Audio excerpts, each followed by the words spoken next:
반갑습니다 여러분, 게시탐정입니다. 오늘 방언의 두 얼굴 두 번째 이야기입니다. 통상적으로 구원을 단계별로 구분할 때 먼저 예수님을 영접하고 물로 세례를 받음으로 인증하는 절차로 나누잖아요. 근데 이제 성령운동, 은사주의를 중시하는 측에서는 3단계로 구분합니다. 영접, 물세례에 이어서 성령세례입니다. 보시면은 구원, 물세례, 성령세례 이렇게 쭉 성화, 상급. 구원받은 신자가 인증을 받는 물세례까지는 누구나 아는 이제 보편적인 절차잖아요. 물세례는 구원의 표다. 구원받은 사실을 교회에 공개하고 인증하는 것이다. 예수 그리스도와 합하여 십자가의 보혈로 씻는 것이다.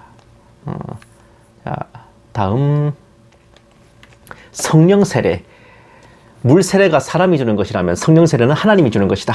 구원받은 사실을 하나님이 인증하는 표. 성령세례는 삼위일체 하나님의 한 분이신 성령께서 사람에게 임하시는 것이다. 무당에게 귀신의 영이 임하는 것처럼 구원받은 사람에게 성령이 임하는 것이다. 비유 참 족같이 들고 있네. 성령이 임하면 권능과 은사가 주어지는데 이는 하나님의 일을 이루기 위함이다. 자, 물세례에 덧붙여서 성령세례를 주장하는 쪽에서는 물세례는 사람이 주는 거지만 구원받은 사실을 하나님이 인증하는 표가 바로 성령세례다라고 합니다. 성령세례를 통해 성령께서 사람에게 임하시고 권능과 은사가 나타난다고 하죠. 자, 다음 성령세례의 양상은 이제 성경에서 묘사되는 것처럼 불, 비둘기 모습 그리고 방언이라고 합니다. 뜨거운 불로서 나타난다. 마치 불의 혀처럼 갈라지는 것들이 그들에게 보여 각 사람이 임하여 있나니 불성령을 받은 사람은 실제 육신도 뜨거움을 경험한다. 현재는 사도행전처럼 불이 보이는 경우는 드물다. 드문 게 아니라 없지. 비둘기 모습으로 임한다. 하나님의 성령이 비둘기같이 내려 자기 위에 임하심을 보더니 성령이 가장 고귀한 모습으로 임하는 경우. 세 번째, 방언으로 임한다. 가장 많이 임하는 것. 한국 교인의 약 20%는 방언할 것으로 예상한다. 방언은 다른 나라의 언어를 말하는 경우도 있지만 지구상에 없는 언어로도 말하는데 천국의 언어라고 생각된다. 은사주의자들이 방언을 금과 옥조를 중히 여기는 이유는 자신들이 말하는 성령 세례의 증표가 성경에 의하면 불과 비둘기 같은 모습인데 그것과 함께 이제 방언이죠. 근데 아무리 봐도 불과 비둘기 모습처럼 임하는 경우는 통 보이지 않습니다. 그렇다 보니 방언 받은 게 사실상 성령 세례의 유일한 증표이기 때문입니다. 이들이 말하는 그 무슨 성령 세례는 사도행전의 마가의 다락방 사건에서 유래하는데 유명하죠. 이는 곧 선지자 요엘을 통하여 말씀하신 것이니 일렀을 때 하나님이 말씀하시기를 말세에 내가 내 영을 모든 육체에 부어주리니 너희의 자녀들은 예언할 것이요 너희의 젊은이들은 환상을 보고 너희의 늙은이들은 꿈을 꾸리라. 사도행전 2장 16, 17절 말씀. 이 구절이 등장하는 그 사건이 방언의 기원이기에 방언의 은사를 받는다는 것 이꼬르 성령 세례를 받은 것이다 라는 등식이 성립되는 겁니다. 결국 예수님 영접과 물세례에 이은 최종적으로 하나님께서 그 사람의 구원을 인증하시는 그 성령 세례의 개념은 여기에서 나온 거예요. 어떤 구원론 교리나 신학에서가 아니라 사도행전에서 소개된 특정한 사건을 교리화시킨 것에 불과합니다. 구원받을 자는 이미 창세전에 예정하셔서 택하셨고 성령님께서 택함 받은 자에게 내주하셔서 구원으로 이끄시며 정해진 때에 영접하고 물로 세례를 받음으로 인증되는 것이다 라는 개혁주의의 구원론에 따르면 이들의 성령 세례 개념은 받아들여지기 힘든 게 사실입니다. 이것들 말에 따르면은 방언을 못하는 사람은 성령님이 안 계신 구원받지 못한 자라는 거나 진배 없는 소리이기 때문입니다. 단순히 영으로 신비를 말하며 하나님께 영으로 기도하는 은사라 생각들 하시는 방언은 이처럼 어마어마한 의미를 담고 있는데 물론 방언의 은사를 받고 체험하고 나름 효과를 보신 분들도 계시고 신앙생활 와중에 이래저래 적용도 하시겠지만서도 신앙적 감동과 성경적 팩트가 꼭 맞아떨어지진 않습니다. 개인적인 체험보다는 성경적 팩트, 나아가 역사적 사실관계를 알 필요가 있어요. 정말 많은 분들, 거의 대부분의 성도님들께서는 현재 방언을 초대교회 때 그 방언의 은사와 동일하게 생각을 하시는데 과연 사실일까요? 전편에서 본 게시탐정이 현재의 방언은 초대교회 때는 개뿔? 1906년에 아주사 부흥운동이라는 사건에서 처음 등장한 거라는 언급을 해드렸는데 해당 사건을 부정하는 측과 그러니까 이것은 거짓 부흥이다 하는 측과 그 긍정하는 척, 이것은 진정한 성령님의 역사다 라고 말하는 쪽, 양쪽의 견해를 모두 간단하게 소개하면서 방언의 진실을 살펴보겠습니다. 일단 먼저 부정하는 쪽부터 보실게요. 보시면 아주사 거짓 부흥 1906년 신사도 운동의 기원. 신사도 운동의 사상과 신학의 뼈대를 구축한 피터 와그너는 신사도 운동의 기원을 1906년의 아주사 부흥이라고 설명한다. 역시 아주사 부흥 운동은 이 신사도 운동의 기원이 된 사건입니다. 계속 20세기에 일어난 유명한 아주사 거리의 부흥 운동은 1906년 삼위일체의 세 번째 위격이신 성령 하나님의 사역과 성품이 비로소 올바른 자리를 찾도록 만들었다. 미국의 신사도 개혁 운동의 기원을 추적하면 독립은사주의 교회들, 그리고 그 이전의 전통적인 오순절 운동, 그리고 그 이전의 아주사 부흥 운동으로 거슬러 올라간다. 여기서 우리는 심각한 질문을 해야 한다. 과연 성령 하나님의 성품과 역할이 아주사 부흥으로 인하여 비로소 드러나게 되었다는 피터 와그너는 성령에 대한 올바른 이해인가에 대한 것. 아주사 부흥을 다르게 말하자면 성령 세례와 방언의 부흥이었다. 1906년 아주사 부흥 운동으로부터 성령 하나님의 사역이 비로소 드러나고 시작되었다라고 주장하는 이 은사주의자들의 모습입니다. 또 계속 보실게요. 아주사 부흥 운동의 핵심인 성령 세례와 방언에 대한 이론을 가장 먼저 주창한 사람은 감리교회의 창시자 존 웨슬리의 성도의 완전을 위한 성령의 두 번째 은총 사상과 미국에서 일어난 성결 운동에 헌신된 설교자 찰스 퍼렘 목사였다. 이 사람은 성령 세례와 관련하여 나타나는 일관된 현상이 방언이라고 확신했고, 이후 성령 세례와 방언을 구했다. 1901년 1월 1일 드디어 방언을 경험했고, 역사상 최초로 성령 세례와 방언에 관한 이론이 기독교 교회사 속에서 수립되었다. 오순절 은사운동과 신사도 운동의 기원이 된 아주사 부흥 운동에서 성령 세례와 방언이 처음 실체로서 등장했습니다. 이 개념은 거슬러 올라가면 요한 웨슬레에게서 기원해요. 또한 1901년에 처음으로 개인적 차원에서 방언의 현상이 나타납니다. 자, 계속 보실게요. 그러나 펄햄 목사를 통하여 나타난 그때의 방언 현상에는 성령님의 역사라고 판단할 수 없는 호구적인 요소들이 많았다. 첫째 주목해야 할 점은 겉으로는 그 방언이 외국어와 유사했지만 실제로는 전혀 어떤 나라의 실제 언어와 일치점이 없었다. 펄햄의 지도를 받은 어떤 학생에게는 실제 중국어 방언이 나타난다는 근거 없는 소문이 퍼졌고, 펄햄 자신도 이제 방언의 은사를 받았으니 선교를 위해 외국어를 공부할 필요가 없다고 말했다. 그러나 조사한 결과 중국어와 유사한 웅얼거림이었을 뿐이었다. 처음에는 이 사람들이 이걸 외국어 방언이라고 주장했던 겁니다. 그런데 알고 보니 외국어는 개뿔, 아무 의미도 없는 중얼거림이었습니다. 그래서 이런 현상이 함께 나타났다는 것은 펄햄의 사역을 통해 나타난 방언이 성령의 역사가 아니었음을 짐작하게 한다. 그리고 펄햄 자체가 이단 교리를 신봉하는 불건전한 사람이었다는 것. 불신자의 영혼이 후에 소멸된다고 주장하고 여호와의 증인이 이렇게 주장하죠. 에덴 동산 밖의 사람들과 에덴 동산 안에 아담과 이브가 각각 따로 창조된 것이고, 마지막 때에 성령 세례와 방언을 받는 사람들만이 예수 그리스도의 신부가 된다는 것.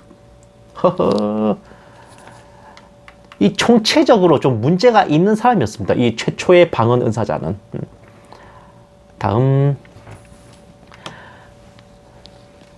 여기까지는 이제 한 사역자의 개인적 체험이었는데, 이 사람의 제자에 의해 성령 세례와 방언이 이론적 체계를 갖췄고, 마침내 캘리포니아의 아주사라는 곳에서 많은 성도들에게 이제 방언이 나타난 겁니다. 제가 읽어볼게요. 그러나 방언을 교회사 속에서 본격적으로 파급되게 만든 사람은 찰스 퍼렘이 휴스턴에서 운영했던 성경학교의 학생이었던 흑인 목사 윌리엄 세이모어였다.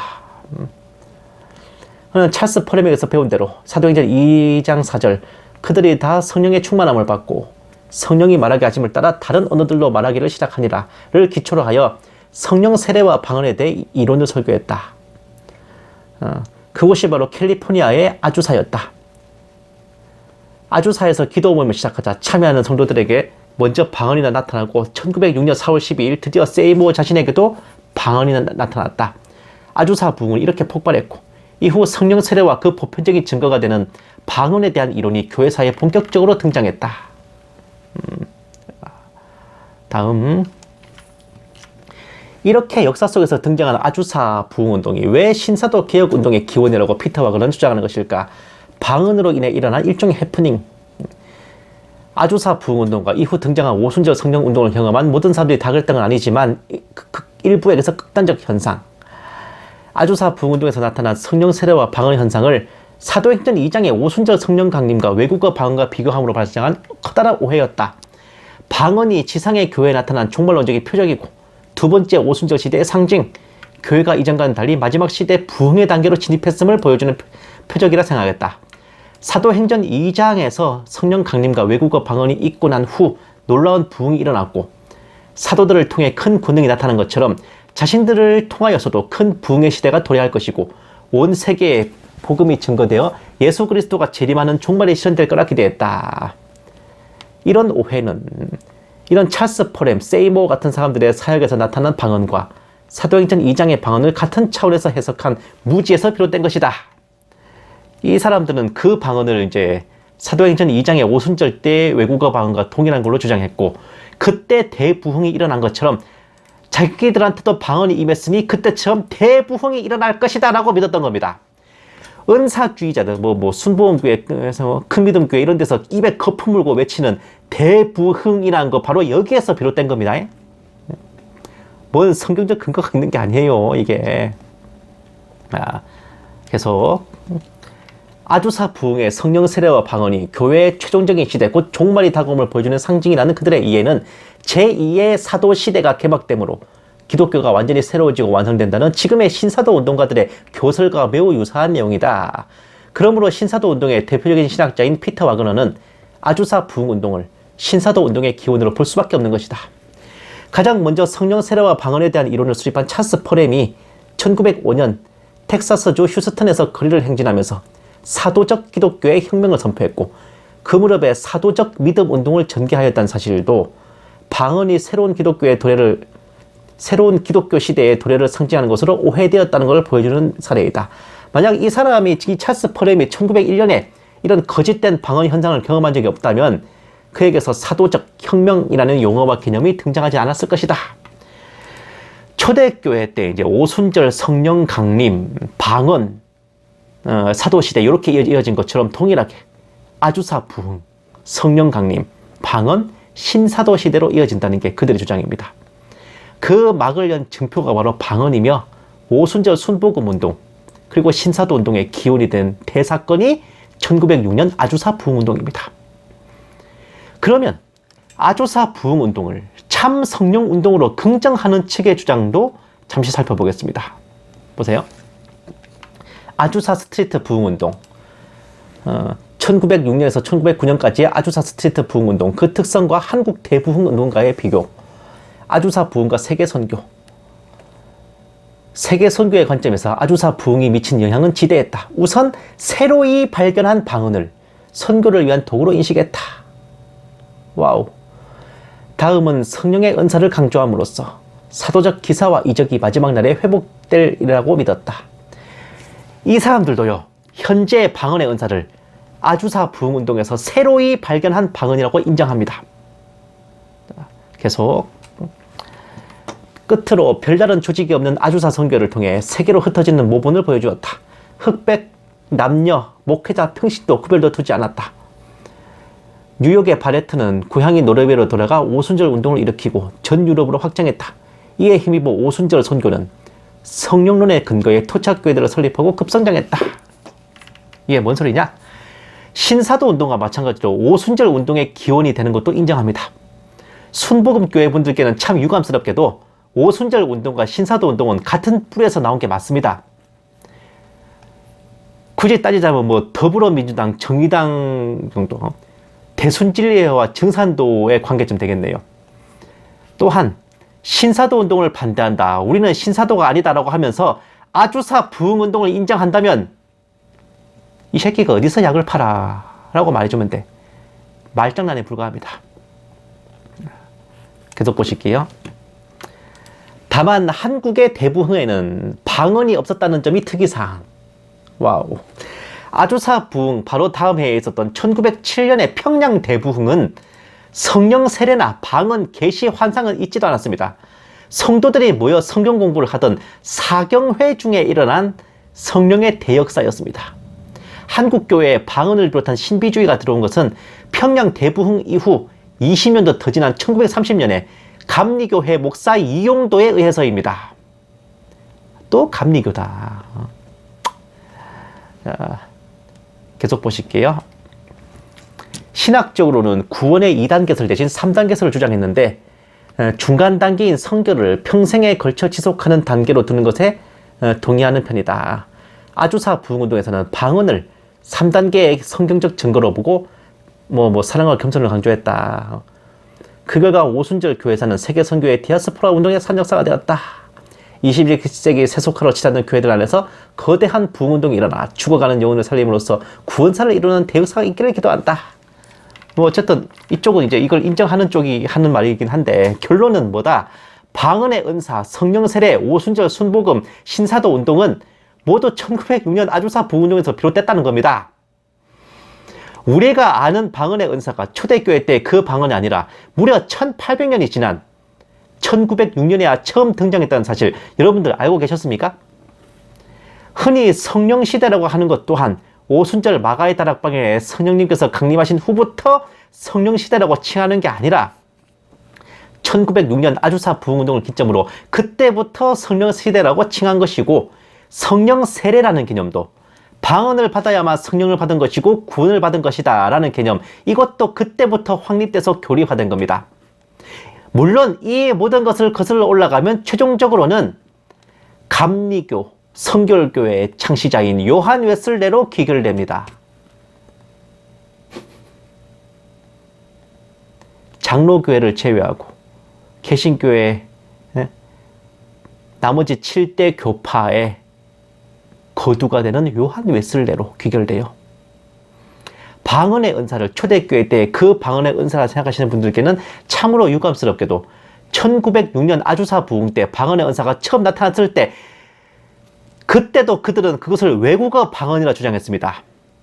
그런데 외국어는커녕 언어 체계조차 갖추지 않은 의미를 알 수 없는 주절거림이었기에 그들은 그것을 외국어라고 우길 수가 없었고, 나름대로 둘러댄다고 둘러댄 것이 방언의 은사는 외국어와 신령한 언어 두 종류가 있으며 지금은 외국어 방언은 나타나지 않고 신령한 언어로의 방언만이 나타나고 있다라는 주장입니다. 결론은 현재의 방언 은사는 교회사 전체를 조감해보아도 그 역사가 불과 120년도 채 되지 않은 새파란 현상이고, 초대교회 때의 방언 은사와 조금도 연관 지을 수 없는 양상입니다.